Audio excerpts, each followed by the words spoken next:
A bitter wind swept across the vast snowscape beyond the wall. It bit at the flesh like teeth of sharpened ice, and seemed to whisper secrets in a tongue no man had ever mastered.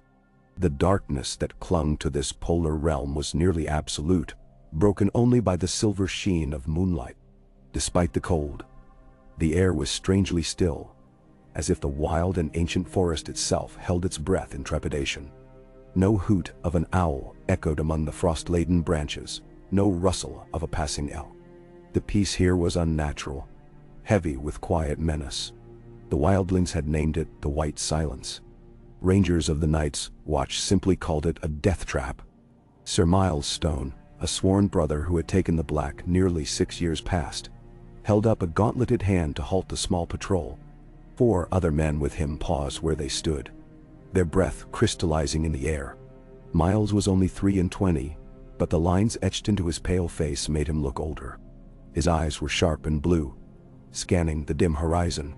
He could sense it more than see it, some presence beyond the ordinary threat of wildlings. But he dared not voice his suspicions aloud, lest he unnerve the younger recruits. Their horses were nervous. They pawed at the snow, or tried to jerk their heads free from the men's guiding reins. The stillness was oppressive.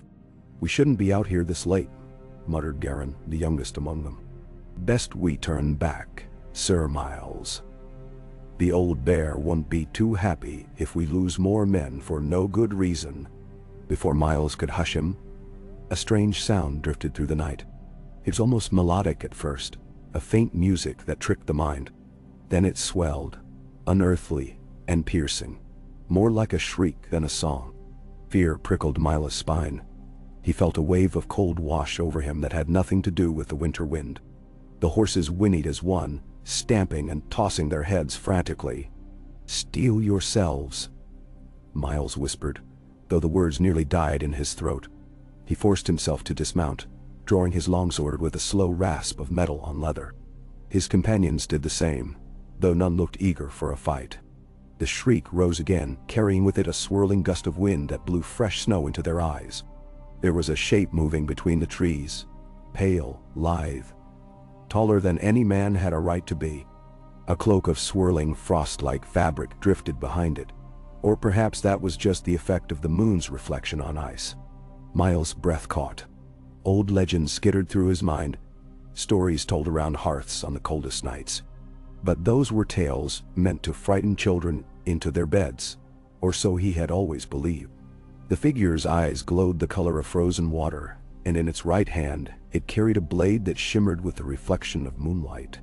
The very air around it seemed to crack and hiss. Miles felt terror, true terror. He glanced back at Garin, saw the lad's face ashen. Then a second figure appeared from the shadows, just as silent, just as deadly. Then a third. The watchers in the wood had arrived. The first moved with a fluid grace, covering the distance between itself and Miles in a blur. Miles managed to parry the blow, but the force nearly knocked his sword from his numb fingers. A painful jolt shot up his arm. His blade quivered, and frost spread along the steel where their weapons met. Garin let out a strangled cry as the second creature slashed across his chest. There was no second cry. He collapsed in the snow, blood turning the white ground crimson. Miles stumbled back, desperately trying to keep his balance.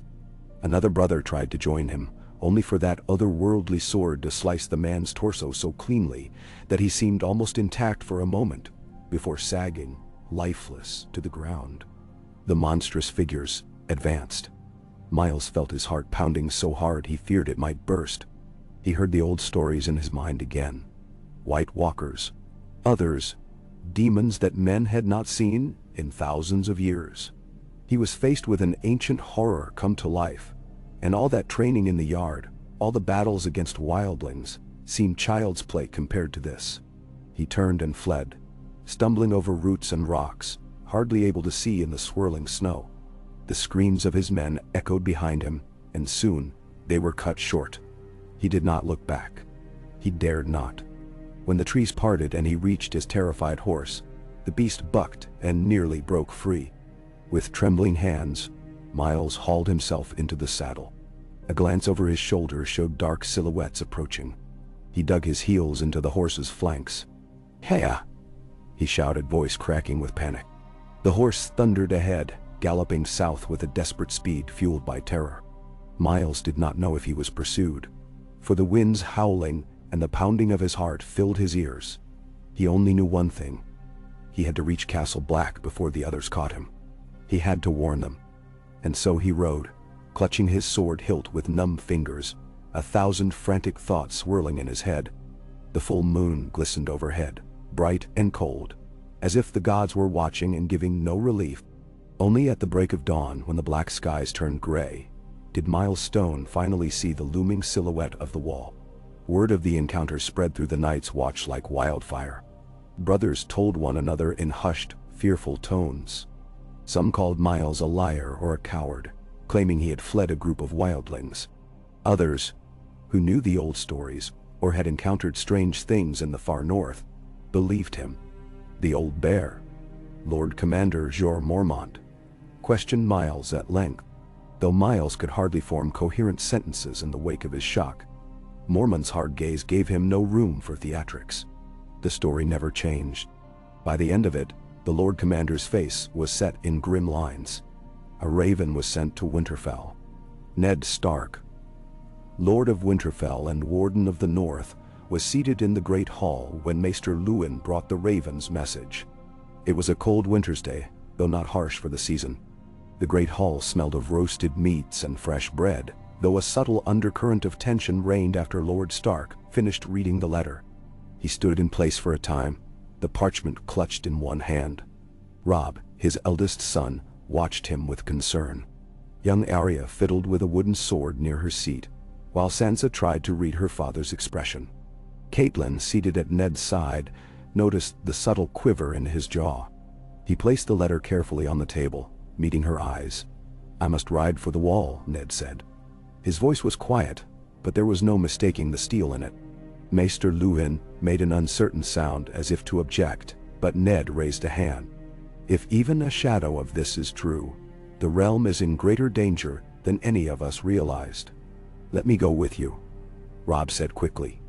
Eagerness and worry etched in his young features. "I'll bring a contingent of men from Winterfell. If something is amiss, we'll be ready." Ned turned to his son, laying a hand upon the boy's shoulder. "I'll need you to remain here. Winterfell must be defended, and your mother needs you by her side. Do not worry. I will take a small guard. We'll return soon." He paused, exhaling softly. "And let us hope all of this proves to be no more than a false alarm." But he knew, deep in his bones, that it was not a false alarm. Even though Ned had never truly believed in the old tales of ice demons and monstrous apparitions, he had always trusted the warnings of the Night's Watch. A man like Jorah Mormont did not frighten easily. If Mormont believed there was something at large beyond the Wall, Ned would heed that warning. Word reached King's Landing in due course, though time and distance softened the urgency of the message. Robert Baratheon, the first of his name, King of the Andals and the First Men, protector of the realm, had been in a foul mood for months. The realm was at peace, which bored him terribly. He sought excitement in the lists and in the cups, drowning his restlessness in a seemingly endless supply of wine. When Jon Arryn, the Hand of the King, approached him with the letter from the Lord Commander, Robert snorted. "The others? More like old shadows these crows see in the night.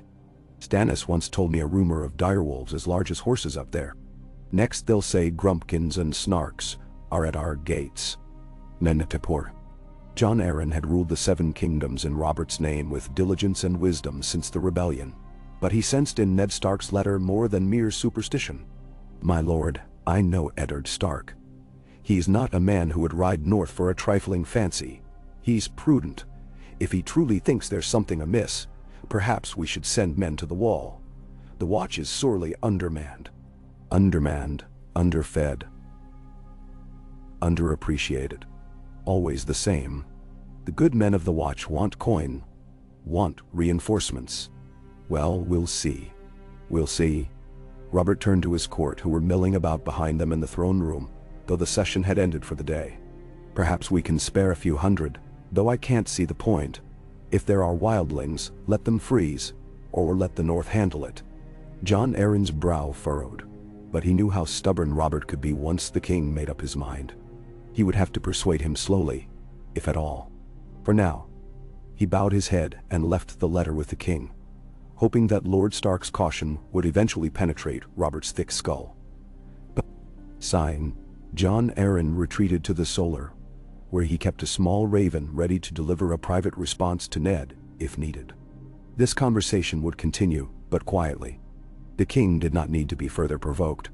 Meanwhile, Ned Stark reached Castle Black without fanfare, accompanied by a retinue of a dozen loyal men from the north.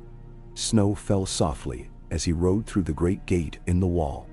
The sight of that towering edifice of ice and stone never ceased to leave him awed and uneasy.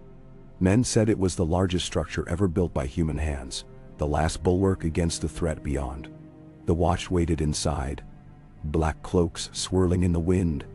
The old bear himself walked out to greet them, shoulders broad and expression grim. Ned dismounted, shook Dir Mormont's hand. "You look well, my lord," Ned said politely, scanning the commander's face. He was lying, of course. There were dark circles under Mormont's eyes, and the lines at the corners of his mouth seemed deeper. "I wish I could say the same," replied Mormont. "I'll show you what we found. Come with me." He led Ned and a handful of guards across the courtyard to an antechamber within the great keep. There, beneath a black cloth, lay something that made Ned's blood run cold. A body was set on a simple wooden table, partially preserved by the cold air of the north. The man's face, or what remained of it, was twisted in horror. Frostbitten fingers were curled like talons, as though he had tried to fight off his attacker. Rime crusted his beard and eyebrows, and a deep slash crossed his chest. The flesh at the edges of the wound looked charred by ice. "We found him 2 days ago," Mormont said, "some miles north of the wall. He wore our cloak, but none of us recognized him. Must have been part of a ranging from Eastwatch. He's not the only one. There've been disappearances. Some men have gone ranging and never returned." Ned inhaled, pressing the back of his hand to his mouth. He had seen grisly corpses before, but this was different. The sense of something unnatural clung to the dead man. "You think these are the others?" Ned ventured quietly. "I don't know what else to think. I wouldn't have believed it if not for Milestone's story. He barely escaped with his life. 2 nights ago, we lit signal fires along the wall. We saw shapes in the dark, moving along the tree line. They didn't come close, but there was a tension in the air. I have old men here who said it felt like the long night creeping back upon us." "Now one startle." Ned said nothing for a long moment. The flickering torches cast strange shadows across the stone walls. He could practically feel the weight of centuries bearing down on him. "We must prepare. If these truly are the others, the entire realm is in danger." "And small." Said Mormont with a nod. "The time for half measures is done. We need men, provisions, dragonglass, if the old stories are to be believed." Ned thought of the letter that had gone to King's Landing. "I will write Robert again. By the gods, if he has any sense, he'll send the forces of the realm. I only pray we still have time." But time was already running out. Winter deepened. Storms began to surge along the Gift, the land just south of the wall. Reports of missing villagers came in from scattered settlements. Shepherds found frozen corpses of sheep, left lying in patterns that hinted at some malignant intelligence. A gloom settled over Castle Black. The men of the watch patrolled the wall at all hours, torches and crossbows in hand, though what good a bolt might do against such foes was unknown. Far away, in King's Landing, the letter from Ned Stark arrived during a heavily attended feast. Wine flowed, and the boisterous laughter of lords and ladies echoed through the Red Keep. The heat of the capital was stifling, especially for men from the north. Courtiers in fine silk gowns paraded before the dais, where King Robert drained cup after cup, roaring in approval whenever a well-known knight boasted of his prowess. Jon Arryn, seated beside the king, read Ned's message under the flickering light of the nearest brazier. His face grew stern. He leaned toward Robert, speaking softly. But Robert bellowed when he caught the gist of it. "The others, is it? Then let them come. The might of the realm will smash them if they dare cross the wall. And if the crows can't hold them off, Then what's the point of that damned ice fort? Men. Jon Arryn tried to keep his voice calm. My king, we must heed this warning. The watch is outnumbered. Lord Stark believes these are no mere rumors. If the White Walkers truly walk again, then we'll kill them, Robert growled. I'll rally a host, march up there myself if I have to. He slammed his goblet down on the table, sloshing wine over the edges. His mood was already fierce from drink, but Jon Arryn could see that something else lit his eyes. A hint of excitement, like a man yearning for another war. Write to every corner of my realm. Instruct the lords to gather men. We'll see what's what. And so ravens flew from the Red Keep, carrying the king's demand to muster swords. The great houses of the Seven Kingdoms were slow to respond, for many believed it was no more than a rumor turned to panic. But Robert's command was not to be ignored, and soon a trickle of armed men began to arrive in the north. A small force from the Vale, sworn to Jon Arryn, marched up the King's Road. Soldiers from the Reach, led by lesser lords loyal to House Tyrell, followed.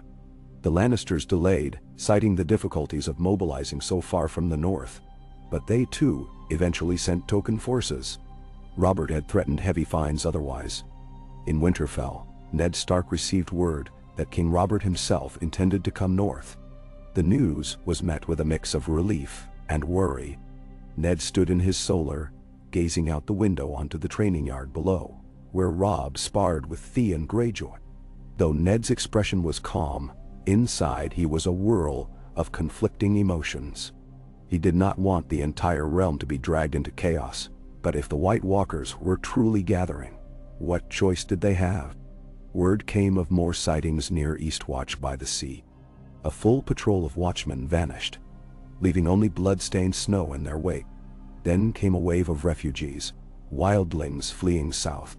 They appeared near the Shadow Tower, ragged and terrified. Many died along the way, starved or frozen. Those who survived were scrawny, half-crazed by fear. They spoke of an army of the dead, moving through the haunted forest, slaughtering all in its path. Ned found these accounts echoing in his mind as he traveled to Castle Black once more, meeting with Mormont, who stood on the ramparts of the wall at dawn. The massive height offered a stunning view of the northern wilderness. A pale sun was rising, painting the snow in hues of pink and orange. But despite the beauty of the scene, Ned felt no comfort. We've doubled patrols, Mormont said. Some nights are quiet, others, not so much. It's as if they're testing us, dancing just out of reach. Milestone. He's near broken after his encounter. Each time the wind howls, he jumps. He turned, and the scars on his face looked deeper. This is something bigger than we can handle alone. Stark. Below them, black-cloaked men shuffled about in the courtyard, preparing ballista bolts and torches. The watchtowers on the wall were manned by archers day and night. But would any of that matter if the White Walkers decided to breach the wall? Ned tried to keep his voice steady. Robert will be here soon. He's bringing the royal host, or at least part of it. We'll gather men from the north as well. If we can just buy ourselves time. A horn blast cut through the morning air, making them both stiffen. One long, low note. Then a second. The men below scrambled in sudden alarm, crossbows raised. From the western end of the wall, a shout echoed. Riders approaching! Ned and Mormont hurried down the icy steps, each taking care not to slip on the treacherous frozen stairs. They reached the courtyard just as the gates were opened. A solitary figure on horseback galloped in, face half hidden by a heavy hood. Steam billowed around the horse's muzzle, and the rider nearly slid off, collapsing into the waiting arms of the Black brothers. Ned stepped forward. The hood was drawn back, revealing a middle-aged ranger with wide, terrified eyes. Blood stained one side of his face. What happened? Asked Mormont, grabbing the man by the shoulders. A breach. A breach. The ranger gasped, voice trembling. Somewhere near the gorge, we think. There were so many. He coughed, flecks of blood spattering his lips. His eyes darted around, as if he couldn't be sure he was truly safe. We tried to hold them off. Lost half our men. I rode ahead, to warn you. The courtyard fell silent, except for the whinnying of the man's exhausted horse. Ned felt dread coil in his stomach. What do you mean? A breach? The ranger grabbed Ned's tunic, desperation in his eyes. A gap in the wall, or maybe under. They came from the ground, or from the shadows. The gorge. It's not natural. Something powerful, the others. He slumped, unconscious, into Mormont's arms. Men rushed forward to carry him away, and Mormont turned to Ned with horror, plain on his weathered face. If they found a way under the wall, we must gather every man, Ned said. Send word to Eastwatch, to the Shadow Tower. I'll send ravens from Castle Black to every holdfast. We'll form a perimeter. We can't let them move south unchecked. They worked quickly, rousing the entire garrison of Castle Black. Even the kitchen hands were given spears. Every corridor echoed with shouted commands. Ned penned letters with urgent speed, sending ravens to Winterfell, to the other northern lords, and to King Robert. He paused after sending the last one, hand shaking slightly. His thoughts drifted to his family. Catelyn, Robb, Sansa, Arya, Bran, Rickon. If the wall fell, nowhere would be safe. Far to the south, Robert Baratheon rode north at the head of a host. His bright banners snapped in the cold wind. The crowned stag of Baratheon, the lion of Lannister, the falcon of Arryn, and various other sigils of lords who had answered the call. But the baggage train was slow, and the roads turned to ice underfoot.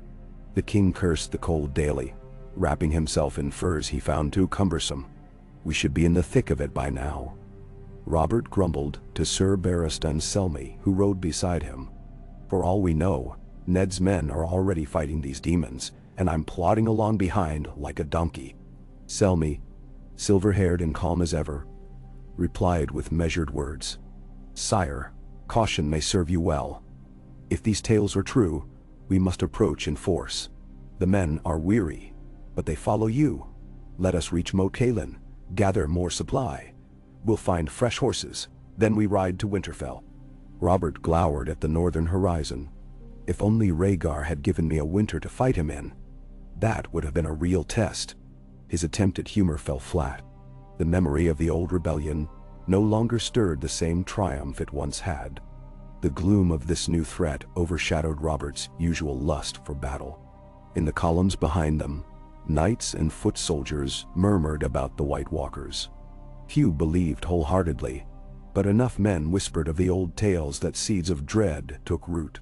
At night, the camp was unusually quiet, lacking the bawdy humor that often accompanied a marching army. Even the sellswords who had joined for coin kept to themselves, as if expecting horrors to emerge from the darkness. When the first wave of refugees reached them, peasant families from a small northern village, they told tales of a monstrous band of figures attacking at dusk. Many wept, describing loved ones left behind. Robert's face hardened. He ordered the men to share rations with the refugees, then insisted on pressing forward as soon as possible. Doubt and fear warred in his heart, but outwardly, he kept his bravado. Every day the columns marched further north, the chill air biting deeper, the sense of foreboding growing stronger. The roads became narrower and less traveled, the land wilder. Meanwhile, on the wall, Ned Stark and Jorah Mormont prepared for battle. Fires were lit along every parapet, and vats of boiling oil were readied. Archers took positions, huddling under thick cloaks. No one slept much. Day by day, news arrived of small skirmishes in the west. The Shadow Tower reported sightings of whites, reanimated corpses that fought with eerie silence. One by one, outriders returned with empty stares, telling of entire valleys laid to waste. The others appeared to be spreading out, forming a wide net along the base of the wall, testing every weakness. Eddard Stark found himself staring beyond the ramparts on the coldest nights, searching for any sign of movement. The wind always howled up here, reminding him of ghosts from ages past. He longed for Robert's arrival, for the reinforcements. But above all, he longed for the safety of his children. He had left them in Winterfell under guard. Each night, in the gloom, he whispered prayers to the old gods beneath the weirwood. Protect my family. Grant us time. The time came in the bleak hours before dawn, a day after that terrified ranger's arrival. The horn blast sounded, once, twice, 3 times, an alarm that signaled attack. Men roused from their cots, scrambled for arms. Ned was already awake, pacing in the courtyard. He heard distant cries from the western rampart. There was movement atop the wall. Black silhouettes running with torches. Another horn. Then the screeching began. That unearthly chorus of inhuman cries echoed over the ice, the same the watchers had heard beyond the forest. Ned felt the hairs on his neck rise. He unsheathed ice, the great Valyrian steel sword of House Stark, and barked orders to his men. They poured into the stairwells, scaling the wall to meet the threat. Mormont was ahead of him, broad-shouldered despite his years, brandishing a longsword. The old man moved with surprising vigor, barking commands at every brother in sight. Ned reached the top of the wall, and the sight that met him turned his blood to ice. Spread out on the white expanse below were shapes, dark, slender silhouettes, some on foot, others astride undead steeds. The moonlight gave them a terrible beauty. Their eyes glowed a frosted blue. Their weapons shone like crystal. Their ranks shifted in eerie unison, advancing through the swirling snow. Behind them, more trudged, an endless tide of whites. Once men, their flesh gray and decaying, jaws slack, empty eyes staring up at the battlement. For a moment, no one spoke. The watch stood atop the wall, hearts pounding, staring at a nightmare come to life. Then Mormont raised his sword in a silent command. The archers let fly. Arrows rained down, some striking the whites. A few fell, but many more climbed back up, arrows jutting from their flesh. Some of the crystalline warriors deflected the arrows with a single, languid movement. Their shriek rose again, spurring the mass forward. Then something else happened. In the center of that monstrous line, a tall figure raised a spear fashioned from glimmering ice. It cast the spear toward the wall. Ned watched, disbelieving, as the projectile soared much higher than any human arm could throw. It shattered on the ice rampart, sending shards of frozen blade whistling through the air. One brother cried out, clutching his face as blood spurted through his fingers. Another collapsed instantly, a shard lodged in his throat. "Bring up the pitch," Mormont roared. Men rushed forward with torches and barrels of pitch. "Light it." Before they could tip the barrels, something struck the base of the wall. A vibration shuddered through the thick ice. Ned staggered back, eyes darting over the edge. Had the others found a hidden passage, or were they simply assaulting the gates? The entire wall seemed to moan in protest, as if the ancient magic woven into it was under sea. "Fire! Now!" Ned shouted at the men with the barrels. Flaming oil spilled over the side, splashing down on the mass of undead. A roar of heat and smoke erupted, and many whites went up in flames. Still, the White Walkers pressed on, unfazed by the inferno. Ned glimpsed them skating across the snow, graceful as serpents, weaving around the patches of flame. They struck at the gates with weapons of ice, hacking into thick oak and iron with terrifying ease. Shouts from below signaled that men in the courtyard were scrambling to brace the gates from inside. The shrieking rose and fell, forming a dreadful symphony that echoed for miles. Ned's heart pounded so forcefully he could hear nothing else. He gripped ice with both hands. The swirling snow stung his eyes. Through the chaos, he could see shapes scaling ropes, climbing the wall from points that must have been prepared in secret. Here and there, whites latched on, their undead arms flailing for a grip. Brothers rushed to cut the ropes, but more appeared. Ned slashed at a grasping hand that appeared at the edge, severing it. The hand still twitched, falling to the walkway. A black brother behind him screamed. Ned spun to see a white on the parapet, empty eyes wide. It lunged forward, bony fingers reaching. Ned swung ice in a clean arc. The white's head toppled from its shoulders, black ichor seeping.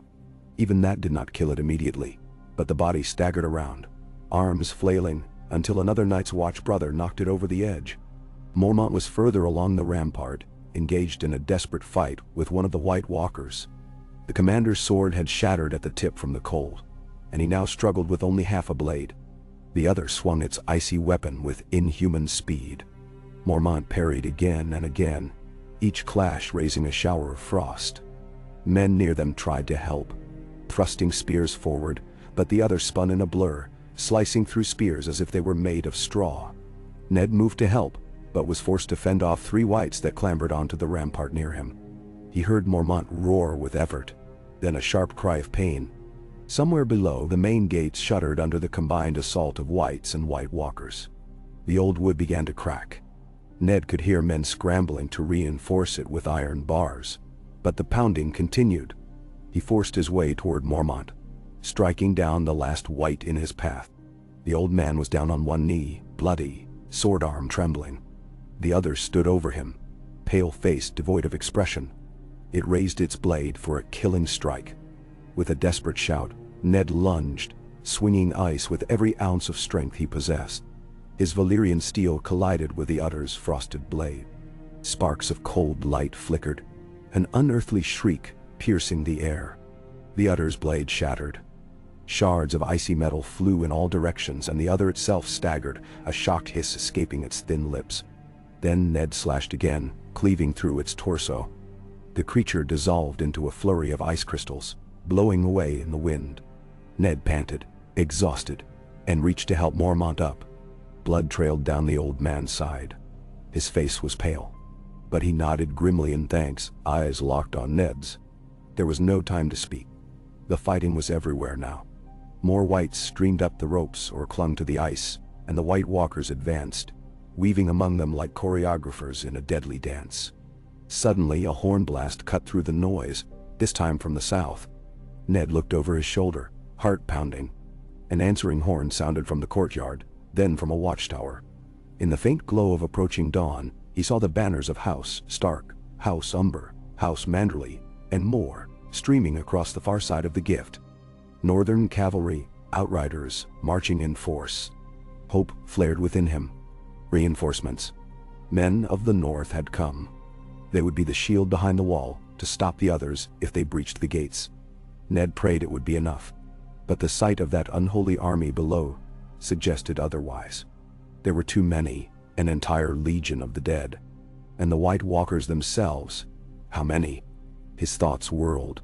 "We have to hold," Ned said to Mormont, helping the old man walk. "If the wall falls, they'll pour through like water."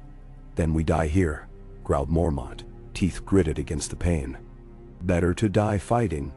Stark. The realm depends on us." Bemetuan.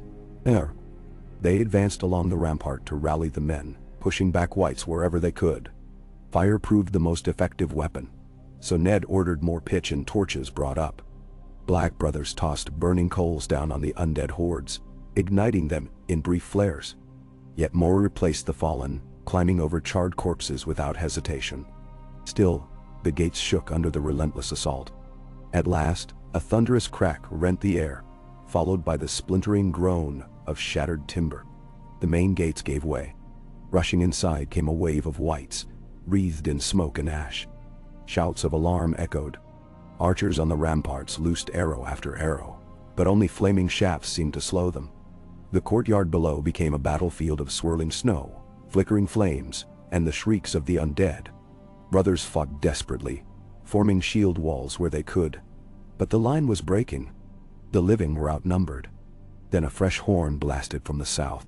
The heavy gates on Castle Black's southern perimeter swung open, and riders in cloaks of gray fur galloped in, swords flashing. At their head was a formidable figure, a great gray direwolf sigil on his shield. Roderick Castle, Master-at-Arms of Winterfell, leading the first wave of northern reinforcements. The cavalry charged into the thick of the whites, hooves crushing dead flesh, steel hewing limbs. Their momentum caused a momentary break in the undead ranks. It was chaos. Some whites turned to face the new threat, their icy eyes emotionless as they fell upon horse and rider alike. Men hacked and slashed, cries echoing off the walls. Ned peered down from above, relief mixing with horror. Roderick Castle's arrival had prevented the immediate fall of Castle Black, but the battle was far from won, and the White Walkers themselves had yet to show their full strength. Ned could see them in the distance beyond the gate, watching like predatory cats, waiting to exploit any weakness. Ned forced himself to keep fighting. He and Mormont led a desperate counterattack along the ramparts, clearing them of whites. Every sword stroke was a labor now, arms burning from exertion, lungs aching in the freezing air. No man could fight forever, but they had no choice. Despite the chaos, Ned felt a flicker of hope when he spied the banners of even more northern houses arriving, fanning out on the south side of Castle Black. Perhaps if they held the wall and the courtyard, they could push the White Walkers back, or at least hold them until King Robert arrived with the royal host. It would be a grim siege, but maybe the realm still stood a chance. Yet, as he gazed upon the unstoppable tide of the undead, who did not tire, who felt no fear or mercy, he could not help but wonder if all their efforts were merely delaying the inevitable. He remembered tales old Nan used to tell in Winterfell's halls, frightening stories of the long night, when the sun hid its face for a generation, and the others swept across the land. If those tales were half true, then the next hours and days would decide the fate of all the living in Westeros. Gathering his breath, Ned Stark lifted ice once more, ice crystals glimmering along the blade. The day was just beginning to break, the faintest light creeping over the horizon. He uttered a silent prayer to the old gods, and plunged back into the fray. The wind howled, carrying the sound of distant horns and the hungry shrieks of the others. The final battle for the wall had begun, and the night was far from over. Aegis. The morning dragged with the weight of a century. Sunrise was no comfort. The pallid sun gave little warmth and less hope. Ned Stark wiped blood and melted snow from his brow, the mix of sweat and frost stinging his eyes. Everywhere, the shrieks of the dead and the bellowed orders of the living created a nightmarish cacophony. Castle Black had become a fortress besieged not by men, but by the forgotten terrors of the world. Above, black smoke from burning pitch and whites curled over the wall like the fingers of a dying god. Ned's arms ached. He could no longer tell if the pain in his shoulders was from exertion, old wounds, or the weight of the realm pressing him down. Each time ice found purchase in a white, the impact jarred up through bone and sinew. Beside him, Lord Commander Mormont leaned heavily on a borrowed axe, his face more gray than pale. Their men fought in clusters, back to back, shouting for more fire, more oil, more arrows. There was never enough. The breach at the main gate had become a mass grave of dead men and shattered timber. Roderick Castle's northern riders had carved a narrow channel through the horde, their horses wild-eyed with terror, blood and gore freezing on manes and hooves. The horses shrieked nearly as loud as the dead. The whites had no care for pain. They dragged themselves by shattered limbs, climbed the bodies of their own to reach higher. Ned saw one fall, split from skull to groin by ice, only to pull itself along with one hand, jaw working, eyes empty. Somewhere in the madness, Pip and Gren, two young brothers of the Watch, clung to the western stair, a ring of fire their only defense. Gren jabbed with a torch while Pip tried to keep the flames alive. The wind, always the wind, threatened to snuff them out. Ned shouted for men to aid them, his voice almost lost in the uproar. Ravens scattered in a frenzy above the chaos, black wings against a red sky. Ned glimpsed Samwell Tarly struggling to reload a crossbow atop the rampart, hands fumbling, face white as flour. He let loose a quarrel. It struck a white in the throat, and the thing barely slowed. Jon Snow, not yet a man grown but already taller than some veterans, was at Sam's side, sword flashing. Ghost, his direwolf, moved like a pale shadow at his feet, leaping on the dead and tearing them apart with silent fury. The White Walkers watched from beyond the shattered gate. Ned counted 3, then 5, then more. He could not say how many. They radiated cold that rippled through the air in visible waves. Their movements were deliberate, almost disdainful. One, taller than the rest, lifted its hand and pointed toward the gate. The tide of whites responded as one, surging forward in a fresh wave. Ned's mind raced. There was no chance for retreat. Every man who fled would be torn apart and become a new soldier for the enemy. Every inch lost was lost forever. He barked orders to Roderick Castle, signaling for the northern men to form ranks at the breach. Shields interlocked, spears thrust forward, archers on the flanks. Old ways, drilled into the bone since the days when Stark meant king. The next charge hit them like a blizzard. The whites hurled themselves at shields, climbing, biting, clawing. Spears snapped, shields splintered. Ned waded into the melee, ice cutting a swath, the sword's black steel sending up gouts of blue-tinged mist with every strike. He could not recall each face he fought beside. There were too many, and some fell even as he spared them a glance. He glimpsed Jory Castle, Roderick's nephew, his blade broken, using the hilt to bash a crawling white skull. Somewhere close by, Joan's voice rang out. "Half boy, half lord. Hold! Hold!" He stood at the head of a knot of watch brothers and Northmen, Ghost at his side, eyes burning red in the half-light. Together, they pushed back, step by bloody step, buying space for the archers to loose more flaming arrows. For a heartbeat, the press eased. The White Walkers' shrieks faded, replaced by the grim sounds of men gasping for air, steel scraping on ice, the soft thuds of the dead being put down, again and again. Ned found Mormont, propped against the wall, blood leaking from his side. The old man's eyes found Ned's, and for a moment he managed a wolfish smile. "I always said I'd die in black," he rasped. "Didn't think it'd be quite so literal." Ned knelt beside him, checking the wound. It was deep, but not mortal. If they could survive the hour. "You'll outlast us all, old bear. Rest. I'll hold the gate." But Mormont would not be coddled. He stood, axe in hand, eyes hard. "No rest yet. If we break, they'll sweep the gift and the north before Robert even reaches Moat Cailin. The wall must hold." Ned nodded. He looked west, where the next wave was gathering, more whites pushing against each other to reach the breach. From somewhere behind, he heard the deep, mournful horn of Winterfell's men. The arrival of more Northmen, Ned hoped, but there was no time to see. A commotion near the east parapet drew his attention. A group of watch brothers, among them Benjen Stark, were signaling. Ned fought his way to them, passing more bodies than he could count. Benjen's face was spattered with blood, dark hair wild. He gripped Ned's arm. "They're massing beyond the wood," he said in a rush. "The walkers, not just the dead. 7, maybe 8 of them now. If they attack together, they mean to shatter us," Ned finished, his voice grim. "We must break them first." Benjen's gaze flickered toward the courtyard. "We can't reach them with arrows. Fire helps against the whites, but not those things. Old Nan's stories say only dragonglass or Valyrian steel." "I have ice," Ned said, the sword suddenly feeling heavier. "But only one blade. Gods have mercy, we need more." Benjen's face tightened. "There may be dragonglass buried in the vaults. I'll send men. Hold here." "Nay." Ned clapped his brother's shoulder and turned back to the gate. Roderick's men still held the line, but the press was relentless. The horses were nearly spent, riders forced to dismount and fight on foot. The courtyard was a field of corpses, some twitching, some mercifully still.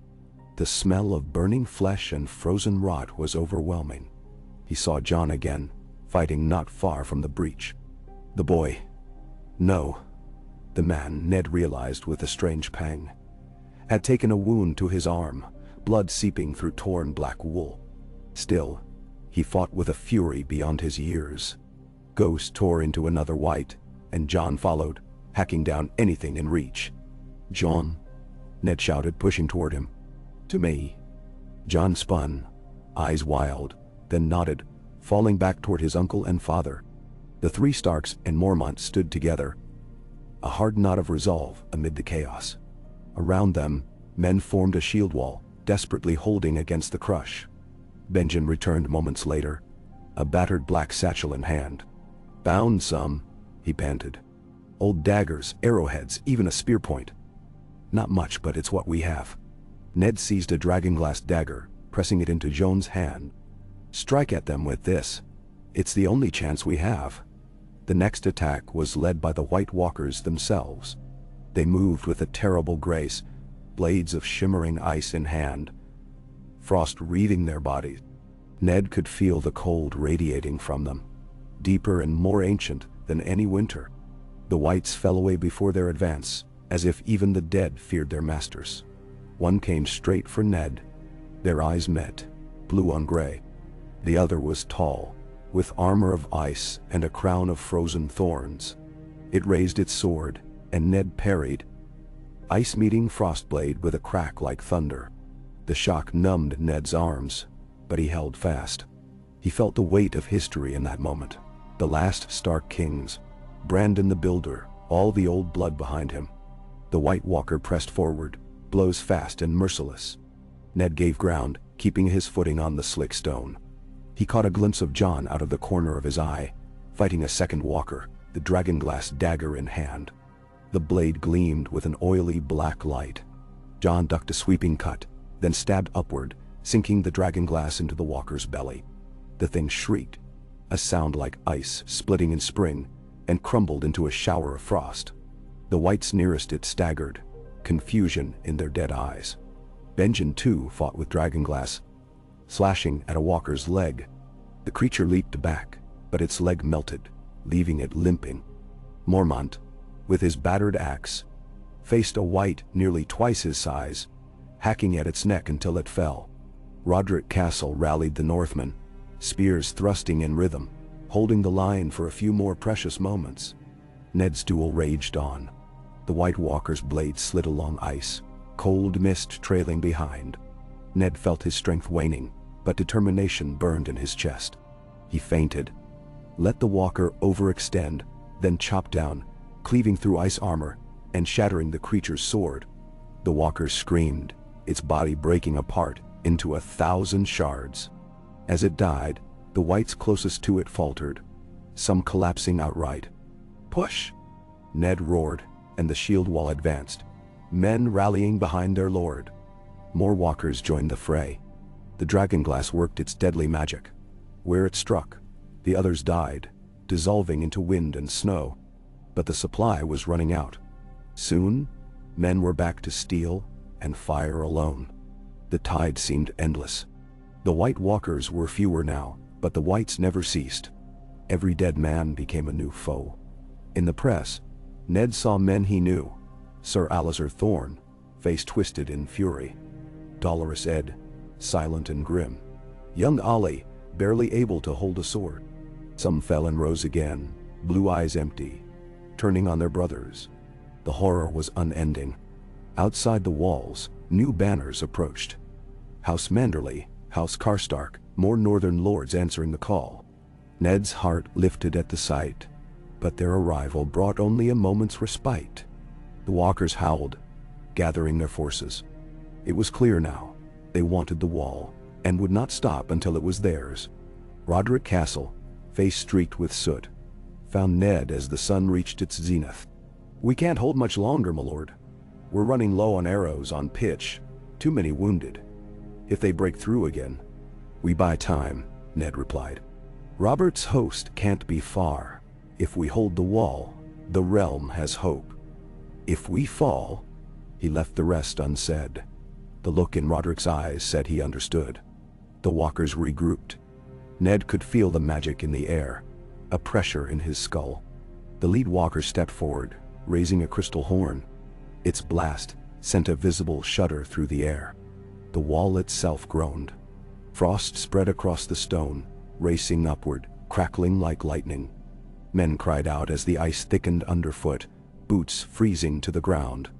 Jon nearly fell, yanking his foot free. Benjen's spear stuck fast in the ice, and he abandoned it, drawing his sword. Mormont slammed his axe into the stone, trying to break the frost. The White Walkers advanced. Every step they took sent a wave of cold. Ned felt his breath freezing in his lungs. Men's swords became brittle, snapping on impact. It was as if winter itself marched against them. Ned made a decision. "Jon with me," he shouted, forcing his legs to move. He led Jon, Benjen, and Mormont in a charge directly at the lead walker. Around them, the Northmen pressed in, trying to buy space. They reached the walker. Ned swung ice, Jon thrust with dragonglass, Benjen slashed with steel. The walker parried each blow, moving with inhuman speed. It struck Mormont, sending him sprawling. Ned dodged a counter. felt the chill graze his cheek, burning like acid. John lunged, dragging the dragon glass across the walker's thigh. The creature shrieked, spun, lashed out. Benjen caught the blow, falling to one knee, blood staining the snow. Ned pressed the attack, rage and fear and love for his family lending him strength. He brought Ice down in a two-handed swing. The blade bit deep, splitting the walker from shoulder to waist. It exploded in a blast of cold, knocking all four Starks to the ground. The wights around them faltered, some collapsing. Ned scrambled to his feet, helped Benjen up. Saw John kneeling over Mormont. The old man was alive, just his eyes open, fixed on the sky. "They're breaking," Benjen gasped, pointing. He was right. The wights had lost their leaders. Many stumbled, directionless. Some fell, unmoving at last. Others retreated, vanishing into the forest. The remaining walkers gathered, clearly diminished, but not defeated. They retreated with their surviving minions, leaving the field of battle littered with corpses, human, animal, and undead alike. A strange quiet descended. The survivors stood in shocked silence, barely able to believe it was over, if only for the moment. Ned glanced at John, at Benjen, at the battered men around them. So many faces were missing. Roderick Castle leaned on a bloodied spear, shaking his head. Samwell Tarly wept openly. John, breathing hard, managed a weary smile. "We held," he said simply, voice thick with emotion. Ned replied. "But for how long?" The answer came with the wind. Far off, the sound of horns, the royal host, at last approaching. Robert Baratheon would arrive to find a wall still standing, but only just, and a realm on the edge of night. Ned looked at the sun, weak and pale. He wondered if it would rise again tomorrow, or if this was truly the beginning of the long night.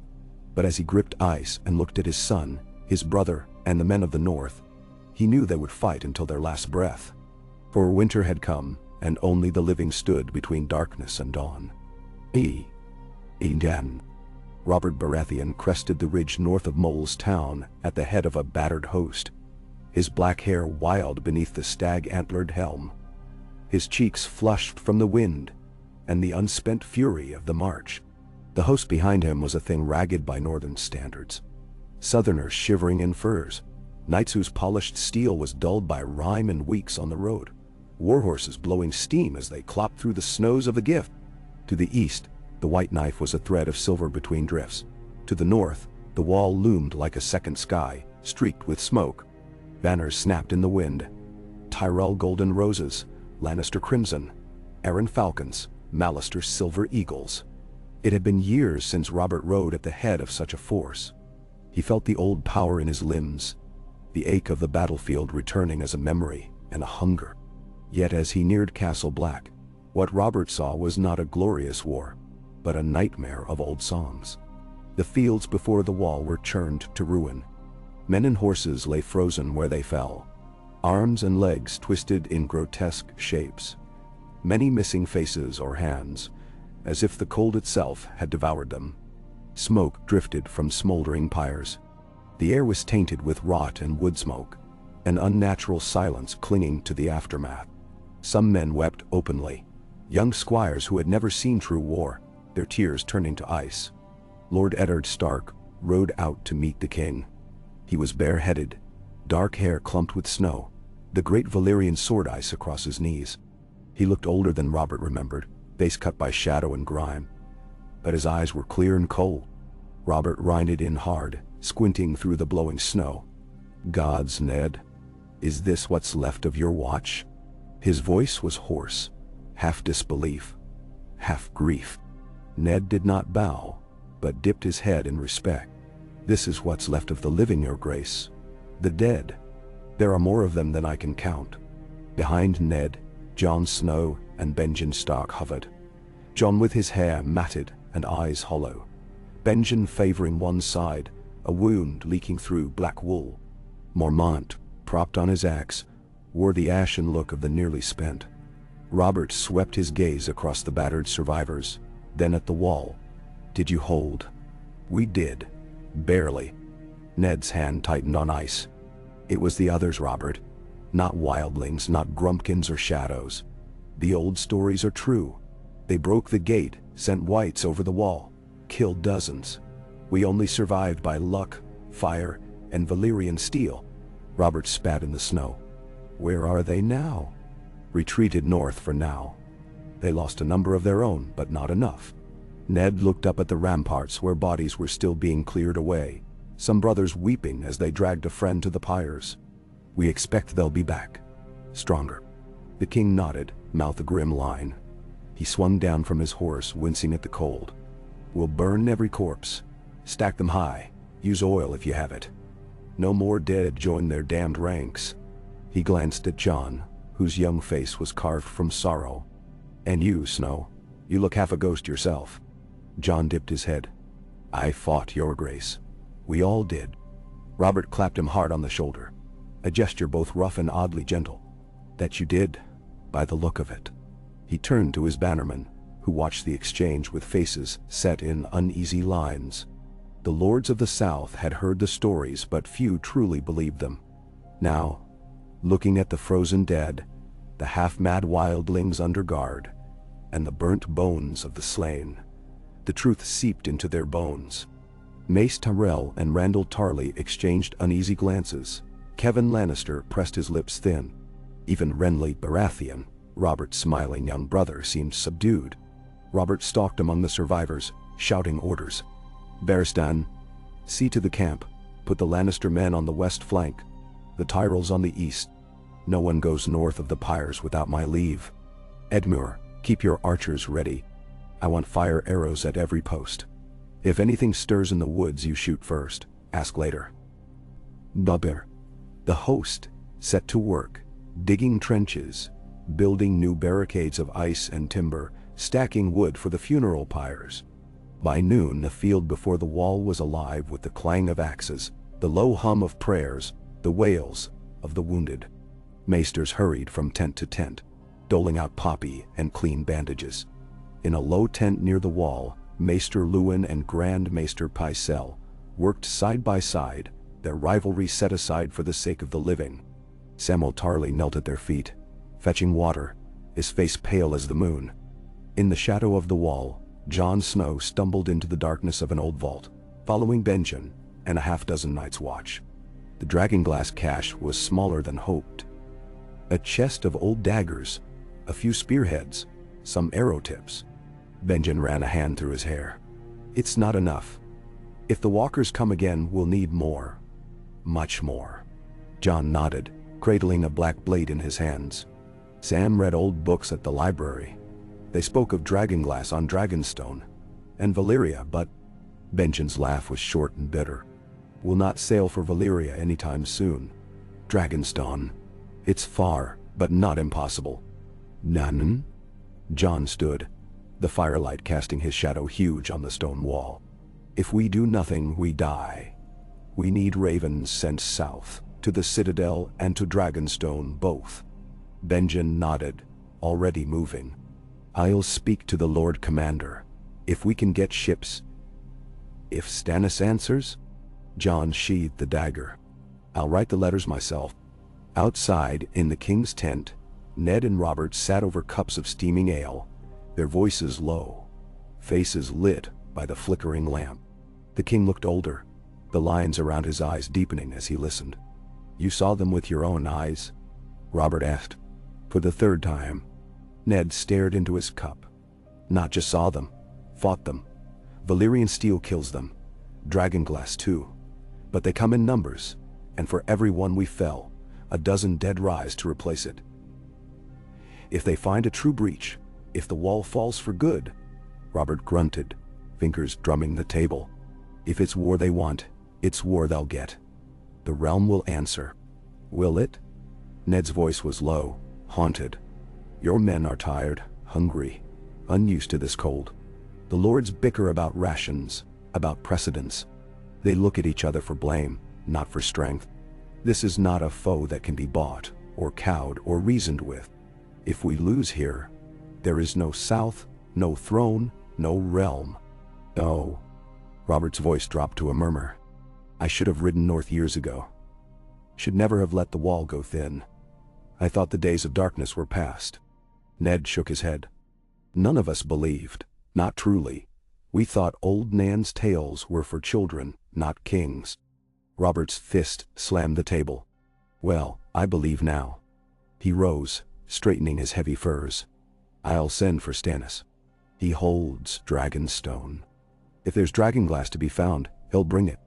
I'll send word to the Lannisters.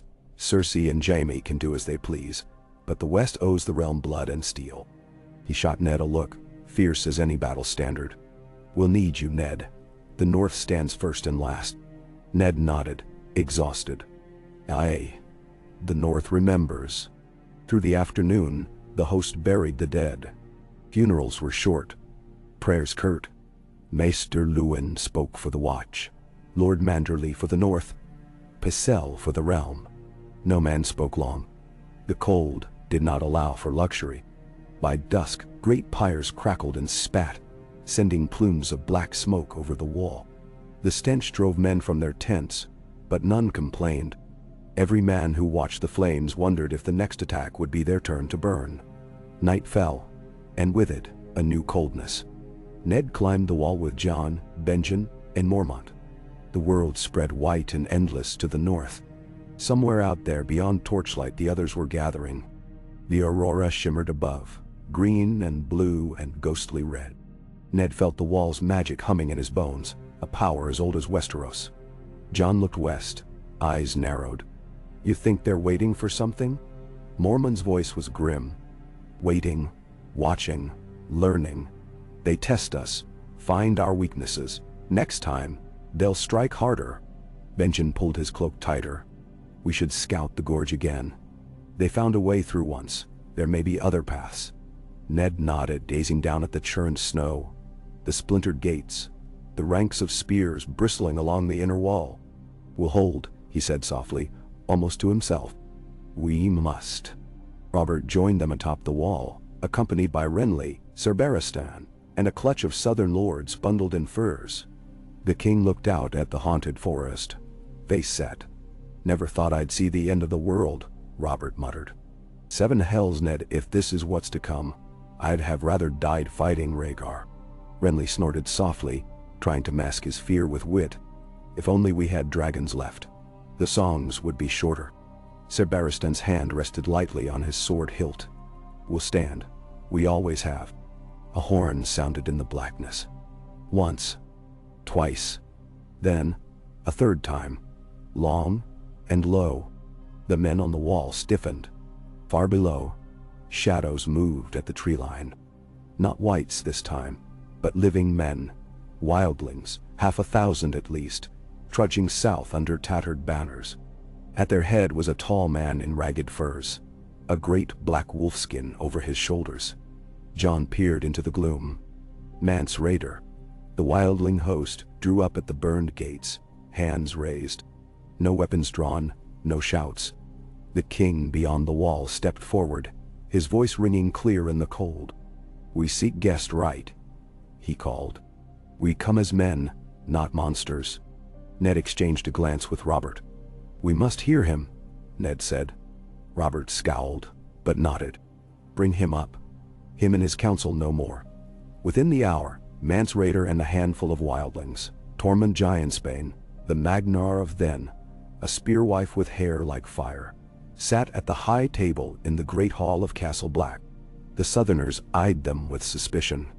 Sansa and Arya, watching from the shadows, stared wide-eyed at the wildlings, who looked more beast than man, all furs and hard eyes. Mance spoke first. You've seen what comes behind us. The dead are not our enemies alone. They come for all men. North, south, free, bound. It makes no difference. Nadamnan. Robert drained a horn of ale. You ask for peace. I ask for a place to stand and fight, Mance said. Give us the gift. Let us through the wall. My people will join your battle. Or leave us out there to die and rise as your enemies. Benjen spoke quietly. We can't feed them all. The north is stretched. Mance's eyes glittered. We'll take what we can, hunt what we must. Better a hungry ally than a dead enemy. Ned weighed the man's words. If we let you pass, you follow our law. Any who break the peace will be punished. Mance nodded. Done. Robert growled, but in the end he agreed. You fight when the time comes, Raider. If you run, you die first. The pact was struck. Ravens flew south, and a tide of wildlings poured through the broken gate, settling in the half-burnt ruins, mingling uneasily with the watch and the Northmen. Some hissed insults, others spat, but most simply stared. The living could not afford more enemies.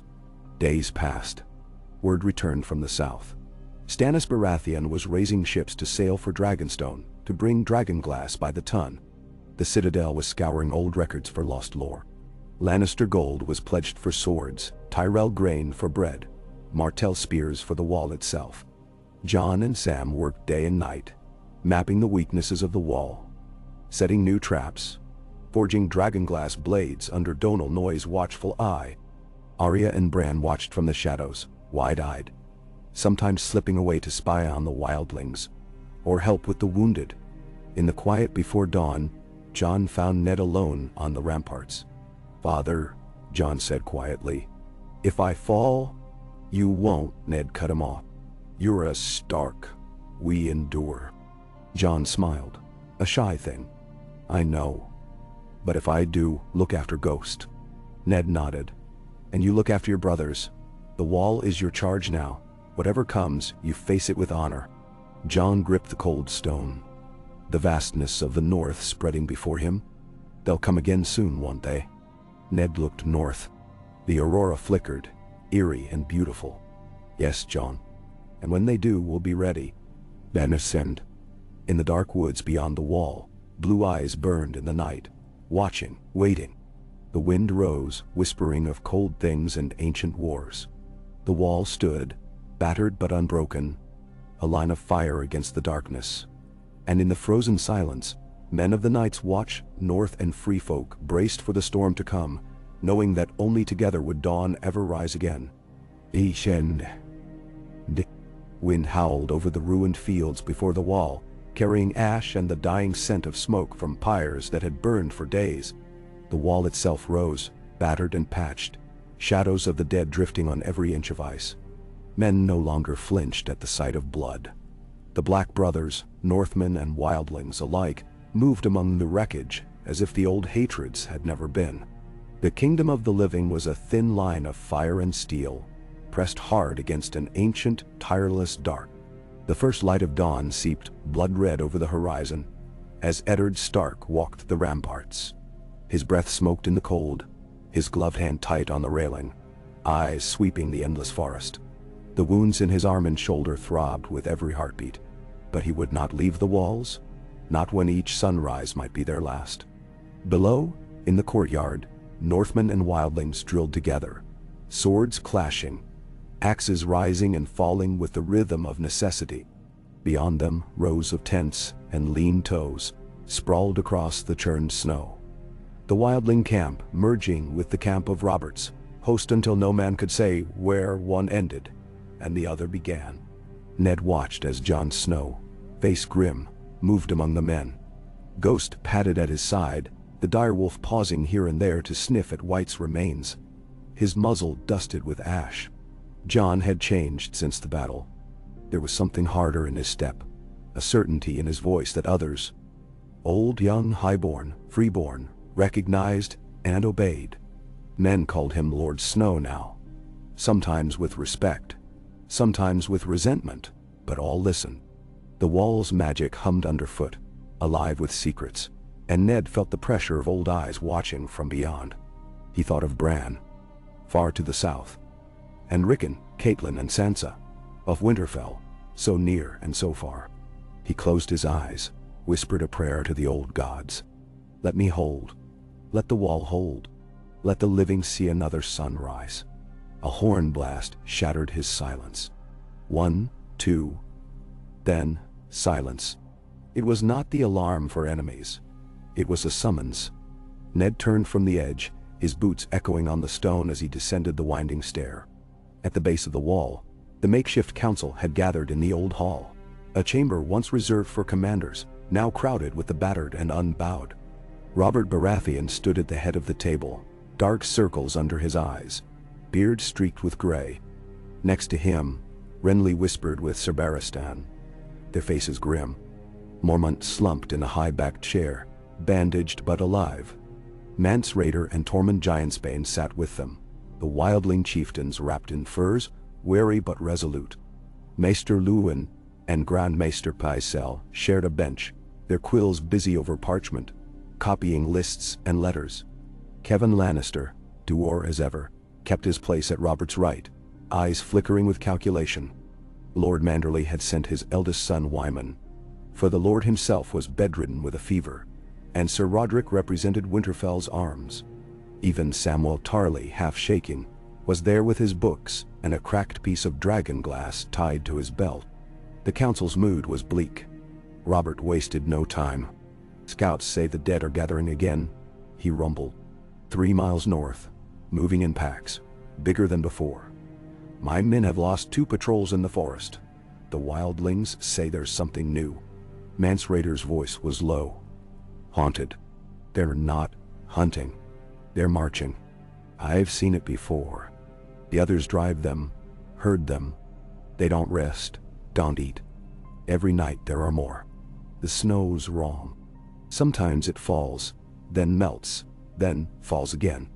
Sometimes we find tracks of things bigger than men, like giant spiders or a great elk, but nothing ever comes close." Mormont's fist struck the table. "We're too few for a field battle. If they hit the wall again, we'll bleed. If they go round it, east or west, we lose the gift. The north, maybe the whole realm." Kevan Lannister shook his head. "We have knights and crossbows, but we don't know what truly kills them. Fire slows them, but not always. Some die to steel, some to dragon glass. But there's never enough." "None." Jon stepped forward, his voice quiet, but carrying. "We need more dragon glass, more fire, and we need to strike first." Pycelle looked scandalized. "Strike first? Against what, young man? We cannot sally forth into the darkness like fools. The wall was built to defend." "We defended," Jon answered. "And we almost fell. If we wait for them to come again, we'll die behind these stones." Robert's eyes narrowed, old battle lust kindling. "You want to ride out, boy? Into the dark?" "Nears. With a small force," Jon replied. "Pick our moment. Find the White Walkers, not just their dead. If we kill them, the Whites fall. We saw it in the last attack." Mance nodded slowly. "It can be done. My best raiders know the woods. We've hunted in the snows since we could walk. Let me lead the way." Ned felt every instinct rebel at the thought of sending Jon beyond the wall. But he saw the hunger for hope in every man's eyes. He met Robert's gaze and saw something he had not seen in years: pride and fear. The plan took shape. A party of 100, half Black brothers, half wildlings, with a handful of Northmen and Southern Knights, would ride north in secret. Dragon glass was divided among them. Daggers, spearheads, arrowheads, all counted and recounted.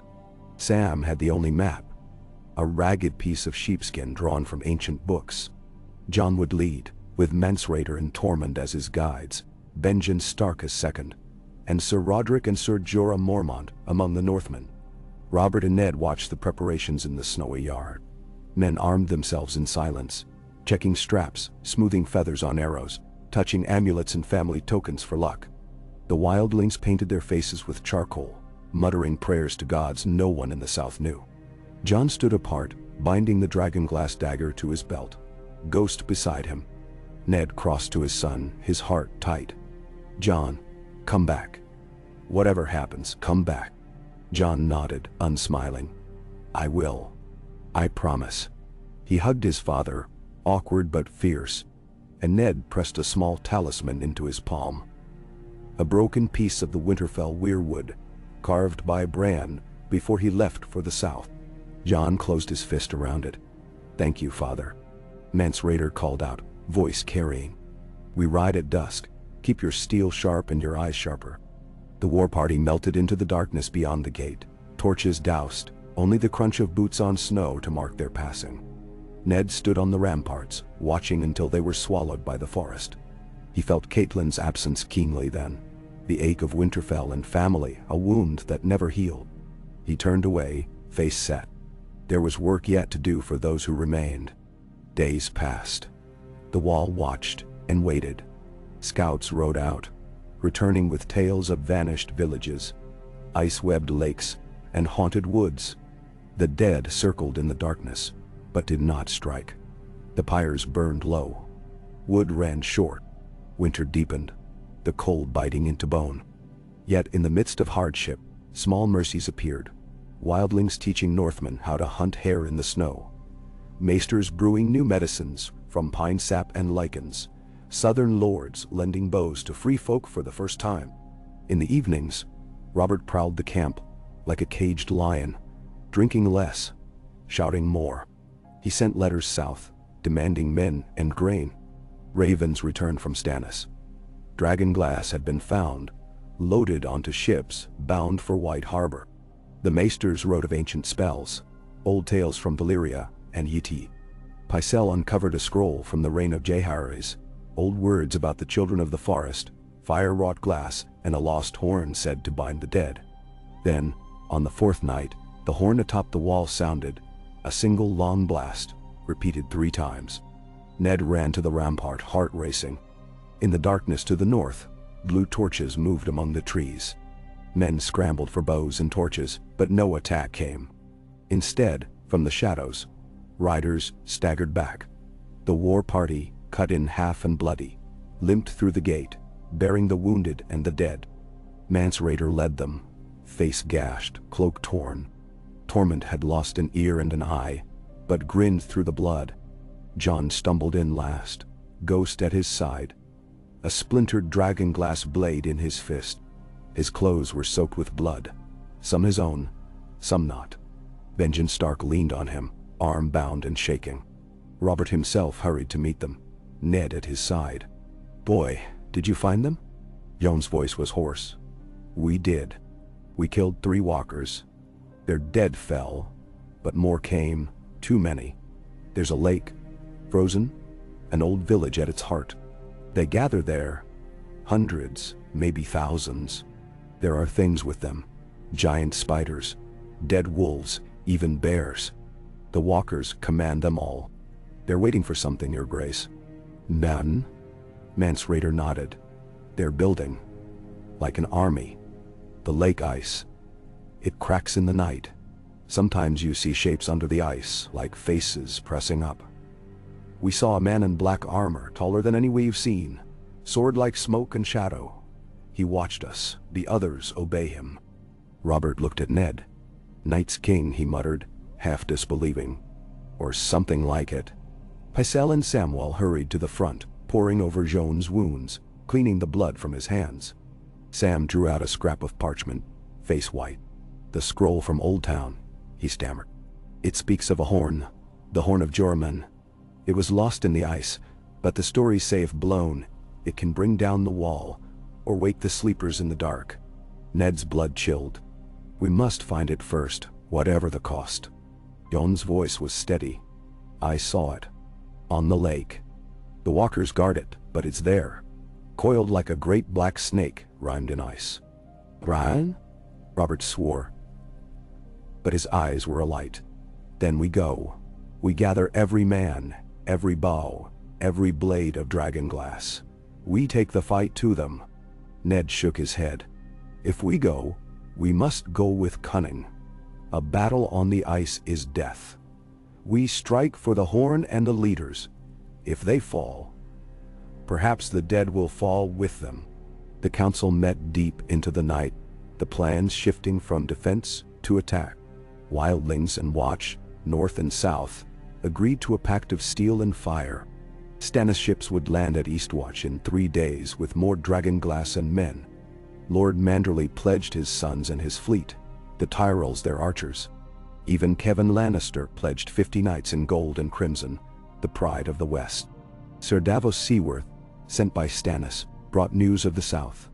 The Citadel was sending more maesters, and the Red Priests of Arelor had arrived at White Harbor, speaking of prophecy and fire. John rested in the infirmary, but his dreams were restless.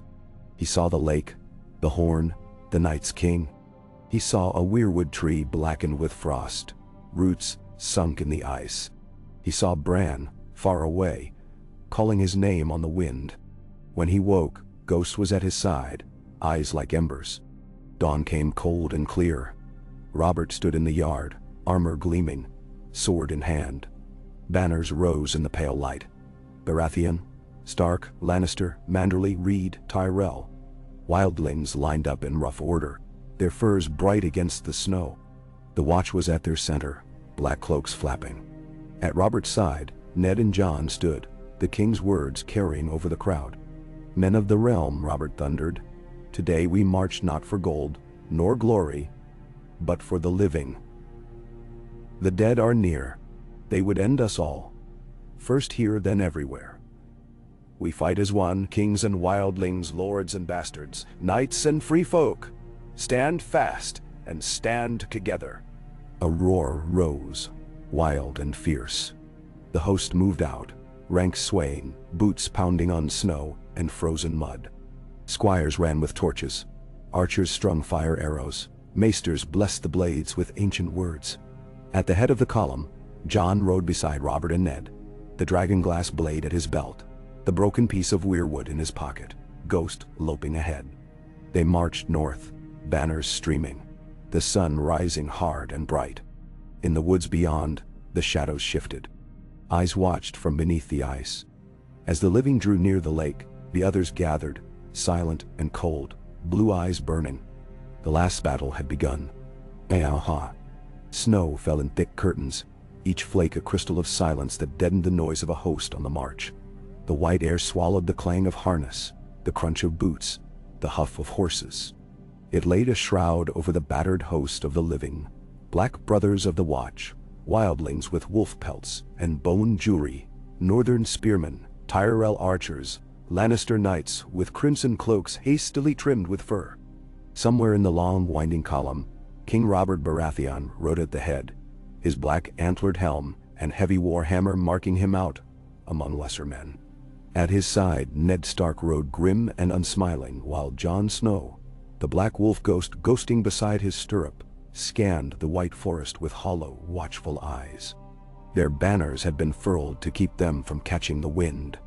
The colors of 1,000 houses, great and small, were stitched into the memory of the company. Baratheon stag, Stark direwolf, Arryn falcon, Manderly merman, Tyrell rose, Lannister lion. But no colors could warm the living in that cold.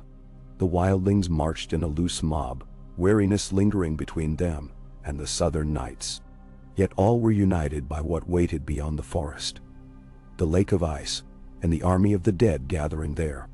They marched 2 days in the snow, encamping at night in half-ruined villages or clearing the forest for their tents. The Watch and the Northmen stood guard through the darkness, while southern lords huddled close to fires, whispering that the wind had voices and the trees held eyes. More than one sentry vanished in the night. Sometimes they found only a boot, sometimes nothing at all. Sometimes, in the small hours, a single horn would sound from a distant picket. A warning, not a call for aid, and men would see blue lights flicker among the trees before vanishing. On the third morning, scouts returned to the main host with word that the lake was near. The wildling raiders who had survived the first foray described the lay of the land. A circle of forest, the trees black and bent with rime, opening onto a vast frozen tarn. The ruins of an old village squatted on the south shore, its huts half buried, its palisades splintered. Out upon the ice, the dead gathered, hundreds at first, then thousands, ranks swelling each day. Ned rode to the head of the column with Robert and Mance Rayder. They stood at the edge of the trees, staring out at the expanse of the lake. The snow had ceased for the moment, but a wall of gray clouds pressed low on the horizon. On the ice, the dead had arrayed themselves in silent ranks. In their midst, among the frost-stiffened bodies, stalked the White Walkers. Tall, gaunt, their eyes burning with chill blue fire. The greatest of them, the one Jon had seen, wore a crown of black ice and armor that gleamed like moonlit obsidian. John drew closer, Ghost at his side, and Ned placed a hand on his shoulder. "Remember what you saw," Ned murmured, his voice low so the lords could not hear. "The horn, the lake, the one they serve." Joan's breath misted. "It's there, father. At the center. When the wind clears, you can see it. A great black horn, rimed with ice, coiled like a serpent." Robert scanned the enemy, hefting his warhammer with easy menace. "If we break their leaders, the dead will fall." "That's what you said, Snow." "Manavjani." "That's what we saw." Jon's hand tightened on the hilt of his dragonglass dagger. "But we'll have to reach them.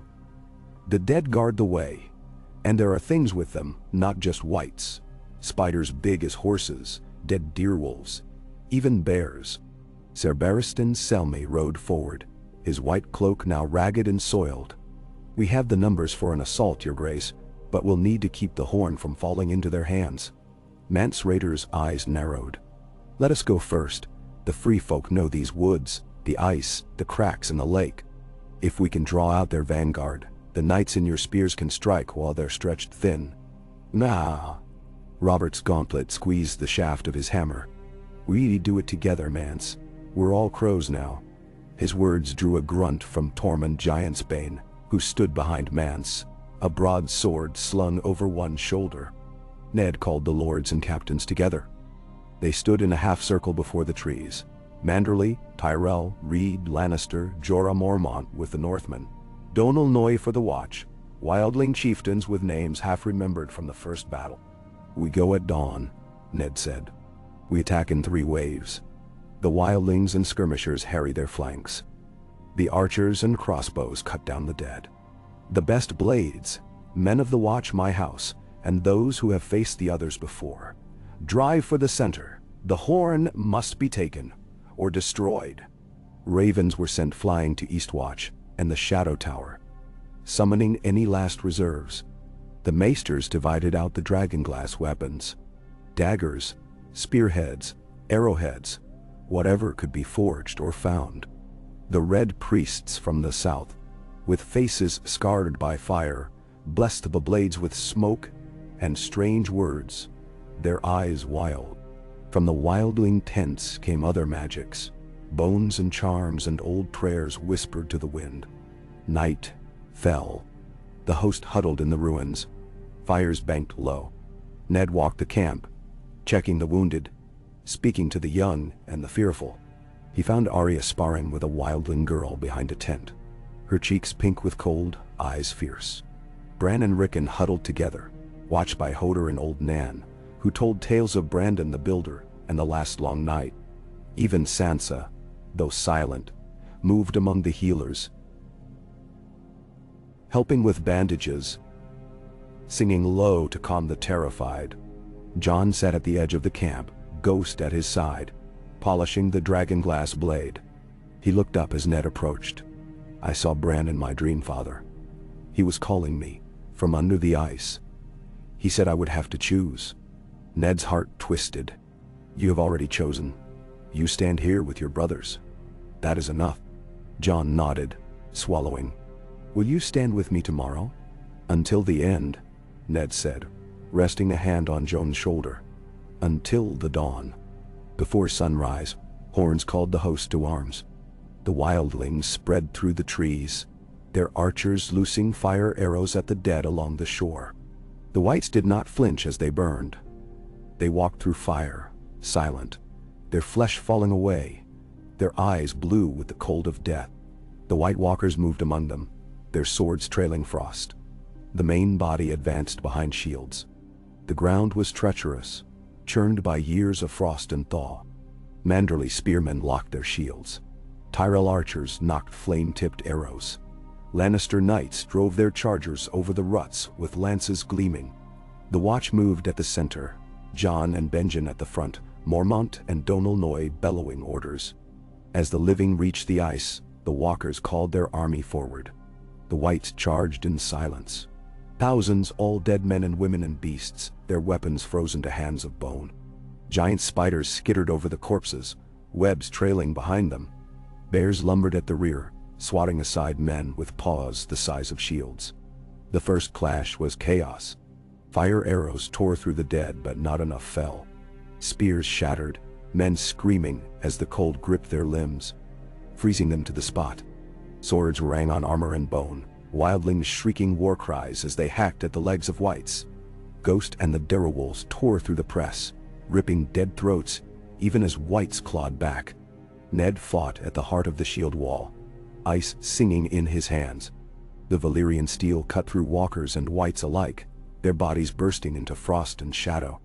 Jon was at his side, dragonglass flashing. Each kill was a memory. The night in the yard, Bran climbing the towers, Catelyn laughing in the Godswood. He pressed forward, unwilling to yield an inch. Mance Rayder and Tormund Giantsbane led the wildlings in a furious charge against the White Walkers at the edge of the ice. The walkers fought with unnatural grace, blades of cold mist slicing through steel and flesh. Tormund's great axe shattered one, Mance skewered another with a dragonglass spear. But the losses were heavy. Dead wildlings rose as wights, turning on their kin. On the ice, Jon saw the horn, a spiral of black, rimed with frost, lying at the feet of the crowned walker. Around it, 3 others stood guard. Jon called Ghost and ran for the center, Benjen and a knot of black brothers at his side. Arrows whistled over their heads, many shattering against invisible barriers of cold. A red priestess flung fire, and the flames seemed to hesitate before lapping up the dead, consuming a circle around her. Ned and Robert, cutting down wights side by side, saw Jon break through to the center and fought to join him. Jon reached the horn, the crowned walker looming over him. The creature was taller than Hodor, its face long and regal, armor black and blue. Its sword was smoke and glass, and the cold it radiated froze Jon's lungs with every breath. Ghost leapt at its legs, and was tossed aside with a sweep of the sword. Benjen screamed, driving a dragonglass dagger at one of the guards. The walker spun, catching the blade and shattering it, ice flying. Another guard slashed at Jon, who ducked, rolling to his feet. He saw the horn, half buried, and lunged, grabbing it with his free hand. The crowned walker advanced, sword raised. Jon lifted the horn. He did not know if it was hope or doom, but he blew. The note was deep and strange, a vibration that made the world shake. The ice cracked beneath his feet. The sky itself seemed to darken. The walkers shrieked, a sound like glass shattering in a storm. Wights dropped, lifeless by the hundred. But some did not fall. They rallied to the horn, drawn by the walker's command. Ned and Robert fought to reach Jon, hacking through a wall of wights. Mance and Tormund hurled axes, arrows flying past them as they cleared the last of the guard walkers. Ghost dragged himself up, blood in his fur, and leapt at the crowned walker again, this time sinking his teeth deep. The creature screamed, spinning, flinging the direwolf away, but not before Ned reached it. Ned swung ice in both hands. The blade rang against the crown, and for a heartbeat nothing happened. Then the crown split and the walker exploded in a flurry of blue shards and ice. The horn fell from Jon's hands, shattering on the lake. The wights froze, many falling, some staggering, leaderless. The other walkers retreated, their forms blurring in the storm. Silence fell. The living stood panting, swords dripping black blood, surrounded by the fallen. The lake cracked further, splitting open as the horn's magic died. Shapes writhed beneath the ice, dead things, half seen, sinking back into the dark. Robert staggered up, bloodied but alive. "You did it, boy," he gasped to Jon, gripping his shoulder. "Gods, you did it." Ned fell to one knee, clutching his side. Benjen was alive, his arm mangled but whole. Ghost limped to Jon's side, licking his hand. The host of the living gathered on the shore, watching as the remaining wights collapsed. The walkers were gone, their hold on the dead broken. The wildlings and the watch, Northmen and Southron knights, wept or cheered, or simply fell to the ground, too exhausted to move. The sun broke through the clouds at last, pale but warm, glinting on the shattered horn and the fallen crown of ice. Ned rose, leaning on Jon. "It is over," he said. "For now." Mance Rayder and Tormund clasped hands with Robert and Ned. "We live," Mance said simply. "We are free folk and kneelers. But we live." Robert turned to his battered lords, to the survivors of the Watch, to the wildlings gathered on the ice. "Today, the realm stands. Tomorrow, we bury the dead and rebuild. Let no man forget. North or south, king or crow, we are one house when winter comes." Jon stood amid the ruin, Ghost at his side, and looked north, where the storm still raged, where secrets lingered in the snow. The wall would stand, but he knew, as did Ned and Robert and every soul who had survived, that peace would not last forever. There would always be darkness beyond the wall, and it would always be the duty of the living to face it, whatever the cost. The survivors limped back to the ruined village, bearing their wounded, gathering their dead. Ravens flew south, bearing word of victory and warning alike. In the halls of Winterfell, in the Red Keep, in Old Town, and across the narrow sea, men and women would tell the tale of the battle on the lake for generations. They would remember the night the living fought together and stood, if only for a moment, against the long dark. And in the heart of the north, where the snows never fully melt and the old gods whisper in the wind, the wall still cast its shadow, a promise, a warning, a shield for all the realms of men. Ta-ah. The long march back to the wall began in silence, as if all song and laughter had been frozen and left behind on the lake where the dead had gathered.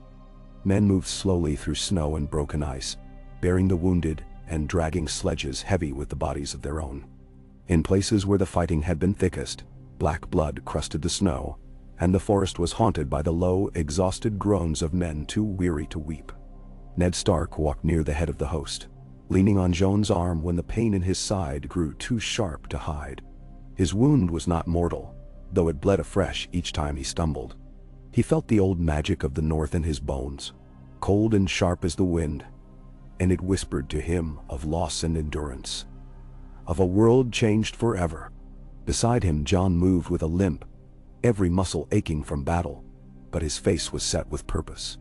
Ghost padded ahead, stopping now and again to sniff at fallen wights or to nudge a dying horse, as if unwilling to believe the world could grow any more still.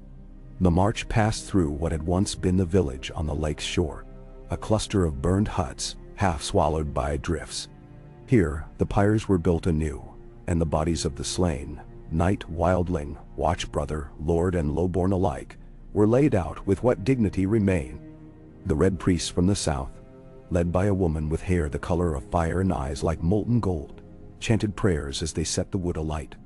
The wildlings sang their own songs of farewell, raw and guttural, while the men of the north stood with heads bowed, lips moving in silent prayer to the old gods. Robert Baratheon watched the flames with a haunted expression, a mug of wine clenched in his hand. "They say victory has a taste," he muttered to Ned, who sat by the fire nursing his side. "If this is victory, I'd sooner taste defeat." Ned did not answer. There was too much weight in the air for words. The flames threw strange shadows, and in them, Ned saw faces from years past. Brandon, Lyanna, Benjen's children, all the dead of Winterfell and the Wall.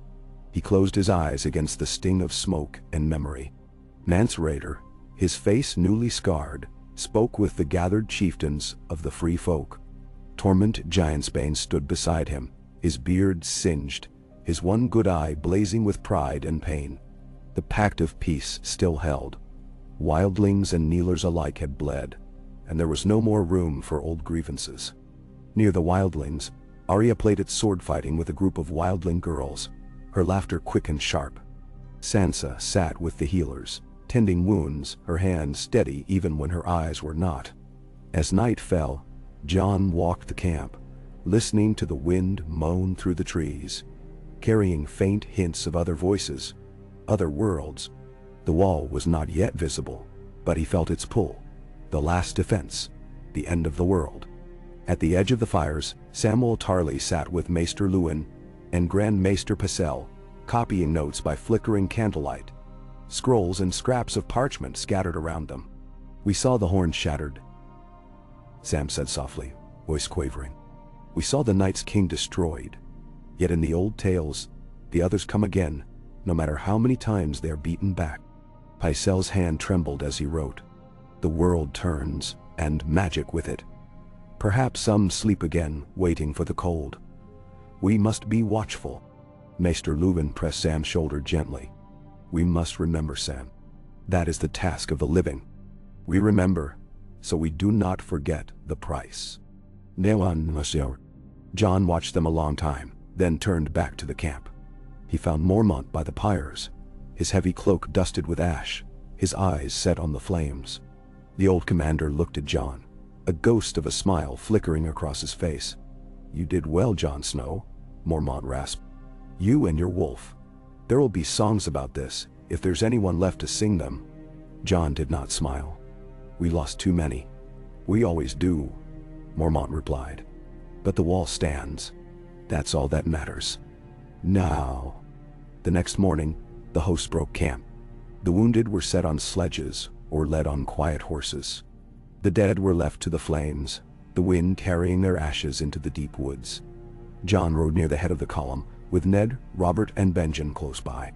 The path was treacherous, but the wildlings ranged ahead, scouting for threats. As they neared the wall, a cry went up from the vanguard. The old stones loomed in the gray morning, battered but unbroken, towers rebuilt with the timber of burned villages. Black brothers, standing watch with bows, at the ready.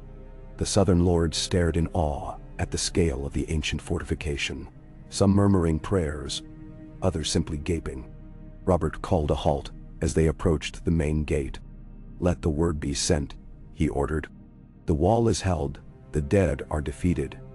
Let all the realm know. The realm is won, for this day and every day to come. Ravens were released from the highest towers, their black wings cutting across the dawn. Messengers rode south and west, their banners streaming. In Winterfell, Catelyn Stark received the news with tears of relief. In King's Landing, Cersei scowled and sent for her brother. In Old Town, the Archmaesters debated the implications, arguing deep into the night. At Castle Black, the survivors were welcomed with solemnity and care. The healers worked without pause, salving wounds and setting broken bones. The kitchens worked overtime to fill bellies, and for one night, there was more food than could be eaten. A feast of sorts, shared by wildling and watch and king alike. In the great hall, Jon sat between Mormont and Benjen, ghost curled beneath the table. Arya snuck in behind a pillar to listen, while Sansa carried plates and offered smiles to wounded men, her face gentle and pale.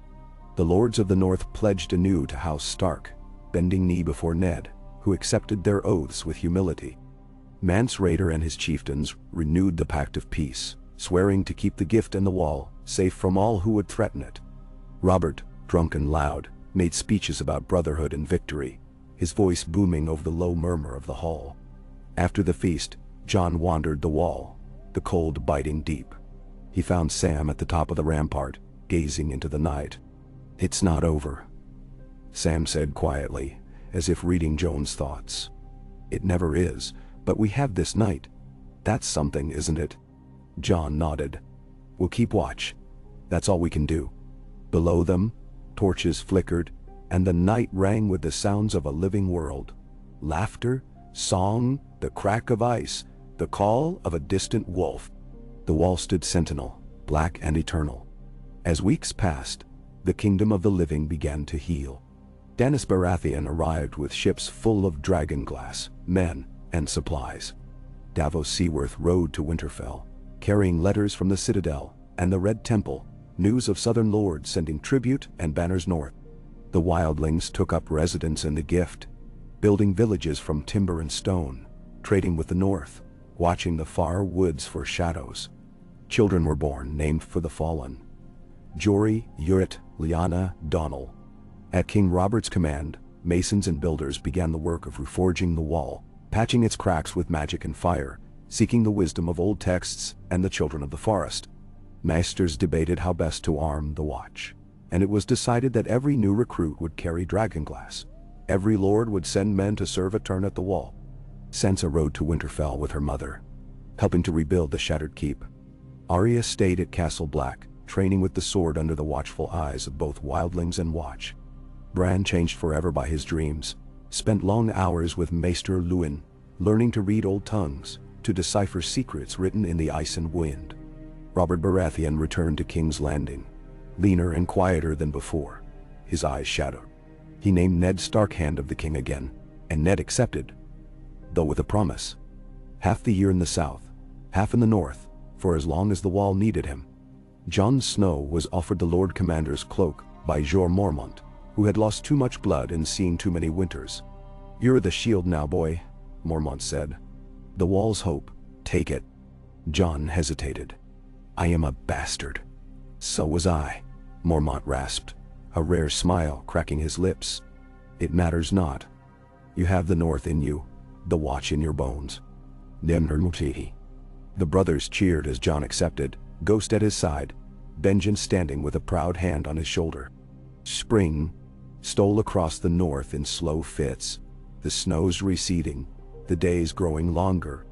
Atop the wall, Jon stood in black, the Lord Commander's cloak billowing behind him. He watched the lands to the north, remembering the lake and the horn, the crowned walker whose death had bought them a fragile dawn. Below, the Wall was alive. Wildlings tending new fields, Northmen drilling with new weapons, red priests lighting fires at dusk, Watch brothers training with dragonglass and fire arrows. Arya darted along the battlements, grinning, sword flashing. Samwell studied with the maesters, collecting tales and writing the true story of the Long Night's return. In the Godswood of Winterfell, Bran prayed beneath the ancient heart tree, his hands pressed to the weirwood. He dreamed of crows and wolves, of roots digging deep into the earth. Sometimes he saw the lake again, now quiet, the horn shattered and lost beneath the ice, but he felt eyes always watching from beyond the world. In the south, the lords bickered and plotted, but the story of the dead's defeat at the Wall spread across Westeros like fire. Peasants named their sons Jon and Ned, Arya and Sansa. Men and women came to the Wall to serve, some for glory, others for atonement. And always, the Watch kept vigil. The Wall was manned as it had not been in 500 years. Banners of many houses flying together in the cold wind. Jon Snow, Lord Commander, sent rangers to the farthest reaches, and each night he walked the ramparts, Ghost at his side, eyes scanning the darkness. One night, when the stars burned clear and cold, Jon felt a shiver along the stone. He looked north, past the haunted forest, and thought he glimpsed a flicker of blue in the distant snow. A reminder, perhaps, or a warning. He placed his hand on the hilt of Longclaw, the bastard's sword now his by right, and whispered, "We are the Watchers on the Wall. We guard the realms of men, and we do not forget." Bentor. The wind howled its answer, carrying secrets, carrying hope. The world was changed, perhaps forever, but as long as the Wall stood, so too would the memory of the day when all the kingdoms of men, Stark and Baratheon, Lannister and Tyrell, Wildling and Watch, stood as one and faced the darkness, and did not yield. And somewhere in the frost and shadow beyond the Wall, something watched and waited, biding its time, as it always had. But it was not yet its hour. For now, dawn belonged to the living. Maikei. Spring in the north was always a grudging visitor. The snow withdrew in patches, revealing sodden earth beneath the white, rivers swollen with meltwater churning at the banks, saplings trembling under the burden of late frost. In the fields around Castle Black, the green was threaded with lines of gray mud, boot prints, and the black traces of old fires. The Wall remained, a monolith streaked by sun and shadow, silent and cold as a standing god. Its shadow stretched long over the land, but for the first time in living memory, men walked in it without dread. It had been nearly a month since the last white fell on the ice-bound lake, and still the living were mending themselves, and the world. Jon Snow stood on the Wall at sunrise, the new Lord Commander, his black cloak stirring behind him. Ghost pressed close at his side, red eyes scanning the thinning woods. The air smelled of thaw and hope and the faintest edge of fear, a knife Jon could never sheath. Far below, the camps of wildlings and black brothers blended together, lines blurred by need and the shared ordeal. In the bailey, Arya was running the old obstacle course. Her feet bare and her face smeared with mud, a wildling boy at her side, and Gendry's hammer slung across her back as a trophy. Samwell Tarly hunched on a bench, reading a crumbling Valyrian scroll, his nose sunburned and his hands stained with ink. The forge was busy from dawn to dusk. Donal Noye's apprentices hammered out dragonglass arrowheads, and Northmen shaped new swords, pikes, and broadaxes, each blade bound for a brother or a free folk sentry. Jon kept a watchful eye on the horizon. Each dawn, he looked north for the unnatural blue fire that once haunted his dreams.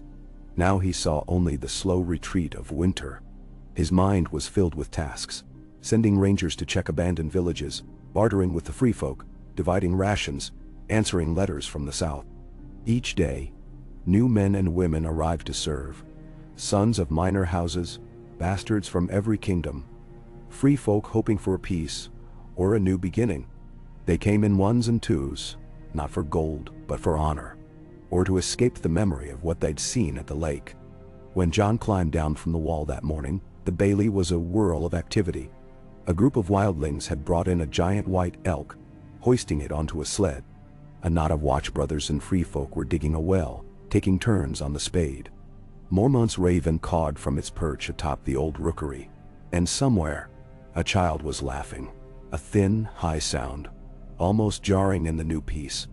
Jon found Sansa near the gate, a basket of bandages on her arm, talking with a wildling healer in halting free folk speech. Her red hair shone like copper in the morning light, and her smile, rare and small, was genuine. She had found her place here, tending the sick, teaching the youngest to read, knitting with old Nan by the fire. Sansa's gaze met Jon's, and she gave him a nod that said she was well.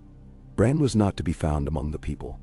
He spent his days with Maester Luwin and the other healers, poring over old books and maps, dreaming under the heart tree in the God's Wood when the cold was not too sharp.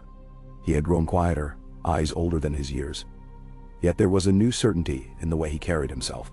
Sometimes at night Jon would find Bran awake, staring into the darkness, and Bran would say, "I saw the weirwoods dancing. They remember everything." Robb Stark had not returned north, but his letters were frequent. Missives from the rebuilding of Winterfell, accounts of the marshalling of men in the Riverlands and the Reach. Lady Catelyn wrote of seeds sown, of orphans brought into the castle, of bannermen pledging oaths again. The North had been shaken, but it was regrowing, as hardy as the moss on the stones of the old crypts. Robert Baratheon lingered at Castle Black longer than any had expected. The king's hair had grown wild, his beard was salted with white, but he had lost some of his bellowing rage, as if the battle on the lake had wrung the poison from his heart. He spent his mornings riding the field with Jon and the other commanders, sometimes pausing to wrestle with the wildlings, or teach Arya how to swing a warhammer. At night, he drank less, spoke more quietly, and watched the flames with a distance in his eyes. One evening, as the pale sun sank behind the wall, Jon and Robert walked the ramparts together, wrapped in heavy furs. "You know, Snow," Robert grunted, "I never thought to see a day like this. Northmen and wildlings drinking at the same fire, Southerners shivering in borrowed cloaks. It's not the kingdom I dreamed of when I took the crown, but I think it's the one I'll leave behind." Jon shrugged. "We survived because we had no other choice. Fear can unite even the most stubborn men." Robert looked out over the wild expanse, the ruins, the new fences and tents, the fields already broken for planting. "You're Lord Commander now, and half the lords want your head for what you've done. Bringing wildlings past the wall, giving land to men whose grandfathers raided the north." Jon turned to meet his gaze, steady and calm. "If they want my head, they can take it. But the living have no business fighting among themselves. Not after what we saw." Robert's eyes narrowed. "Would you fight me, boy? If I sent riders to chase your free folk back into the woods?" "I'd fight anyone who broke the peace," Jon said. "Even a king." Robert grinned, his face suddenly younger. "Good. You'll need that steel, lad. There are worse things than kings in this world. They stood together in silence as the sky turned indigo. From far below, the watch's horn sounded, a single clear note, signaling the arrival of a party at the gate. John and Robert made their way down the steps to the yard, where the gates were swinging wide. Riders approached in the dusk, banners streaming. Manderley green, Tyrell gold, Barthion black and gold. At their head rode Sir Davos Seaworth, the Onion Knight, bearing letters and a sealed casket. Behind him marched men from White Harbor, a new levy of young Northmen, and a group of maesters in grey. Davos dismounted, bowed low, and presented the letters to Robert. "Your Grace, Lords Manderley and Tyrell send their greetings. They bring grain, timber, and men for the watch, and ask only the king's protection in return." Robert smiled. "They'll have it, Davos. Is it true? Stannis is landed at Eastwatch?" "Maester, aye, sire," Davos said. "With him, ships full of dragon glass and smiths from Dragonstone. Lord Stannis asks to parley with the Lord Commander and the Stark." Jon nodded. "He'll be welcome here. There's no more border to defend, only land to heal." That night, the old hall rang with voices. The watchmen, the free folk, and the southern lords drank together under the banners of all the kingdoms. Davos shared news of the south. How Oldtown was raising the alarm. How the Dornish were sending archers north. How the Lannisters, chastened by defeat, had sent gold and steel in equal measure. Stannis' dragonglass shipments had more than doubled the Watch's stores. The Red Priests walked among the camps, lighting sacred fires, but kept their prophecies to themselves. In the midst of it all, Jon saw Arya slip away with Gendry, Sansa laughing with Sarella Sand of Dorne, Samwell talking eagerly to a maester from Oldtown. The peace, though fragile, was real. For the first time in years, Jon believed in a future worth fighting for. 3 days later, a council gathered in the old solar atop the wall. Jon presided, with Robert, Stannis, Ned, Davos, Mance Rayder, and the other leaders in attendance. The fire snapped as the wind howled outside, rattling the window shutters. Stannis' face was drawn but resolute. "You've done what none before you have, Lord Snow. The wall holds, the dead are banished. But peace is a sword that cuts both ways. What happens when the next king covets the gift? When the next hard winter comes and men hunger?" "Ne Mario," Jon answered. "Then we stand as one again. North, South, Free Folk, King Watch. We have to. The wall is not just a defense, it's a promise." Robert looked to Ned. "And you, old friend, what say you?" Ned's voice was quiet but firm. "The North remembers, your grace. We know what was lost. We'll not break the peace while I draw breath." Mance Rayder leaned forward, eyes cold and sharp. "The free folk want only land and peace. We'll keep our part, so long as you keep yours." Stannis nodded once. "So be it. The dragonglass will keep coming. The South will send men, food, and steel. The Watch is the shield of the realm, now and always." Davos raised a cup, and the others followed, drinking to the new age. The council was dismissed, and each man left with the weight of oaths fresh on his shoulders. The weeks passed. Wildlings planted crops and built new homes in the Gift, their villages bustling with life. Northmen traded salt fish and wool for furs and strong mead. The Watch sent parties into the haunted forest, burning the bones of the dead, marking safe trails. Maesters and Red Priests studied the stones, the runes, the ancient lore, seeking signs that another long night might come. Jon often visited Bran beneath the heart tree, where his brother sat silent, listening to the wind. One evening, Jon knelt beside him. "Do you see them still, Bran? The others?" Bran nodded, slow and grave. "They're gone now, back into the cold. But the trees remember, Jon. And so must we." Jon placed a hand on Bran's shoulder. "We will. We are the Watch." In the dusk, Arya and the wildling girls raced along the wall, laughter echoing against the stones. Sansa walked the yard, her hair unbound. Speaking softly to old Nan, who told stories of the first men and the old heroes. Sam sat with the maesters, writing the history of the war, the true history, not the songs or the legends, but the memory of how the living stood together. When the summer birds at last returned, and the last of the snows melted from the fields, Jon gathered the watch atop the wall. He stood before them in black, Ghost at his side, Arya and Sansa to his left, Bran to his right.